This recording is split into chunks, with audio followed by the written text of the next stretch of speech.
In this video, we will print the mix back to Pro Tools. Okay, so you've got a mix up. You can see it's on the M32. Everything's working. I'm going to push up the stereo bus. I can see the meters moving, but how do I get this back to Pro Tools in this Dante virtual sound card environment? So, of course, over in Pro Tools, you've already done this. You've made a print track and you've turned down its volume.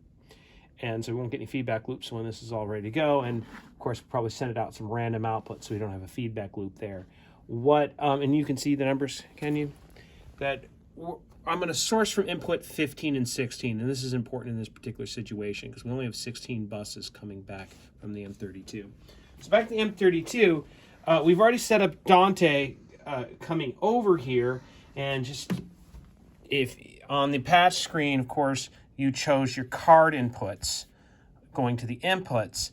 It's a little backwards on this console. A couple minutes ago, you patched your analog outputs via the DL271 to the PA system, and you went to the output patch, and it was already kind of done for you already, but output 15 is being sourced from main left, and output 16 is being sourced from main right, and this is kind of a default thing on the M32.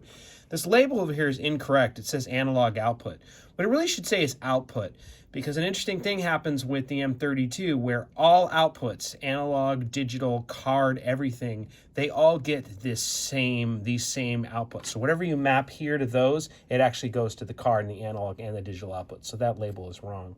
So that's how you got the PA to work already through the AES50 routing, because we have AES50 going to the stage rack. That's coming through outputs 1 through 8, outputs 9 through 16. Those are those patch points I just showed you. Now we got to get it to Dante to print the mix back. You go to the card, because the card's the Dante card, and it will default to the wrong setting. And a lot of these will intuitively seem like what you want, like local or AES50 or card. And usually it defaults to card. That just feeds the card to itself. Literally, the card inputs go to the card outputs. That makes no sense. The whole console makes no sense, let's be honest.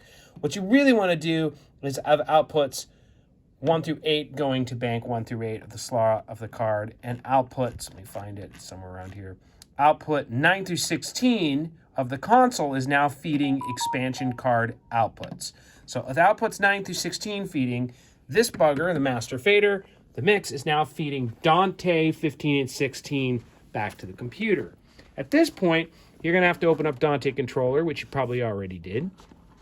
Find the M32 outputs, and take bus 15 and 16 and feed them in to the computer or the QLab inputs 15 and 16. So we'll patch output 15 to input 15, output 16 for the M32 to input 16 to QLab rack.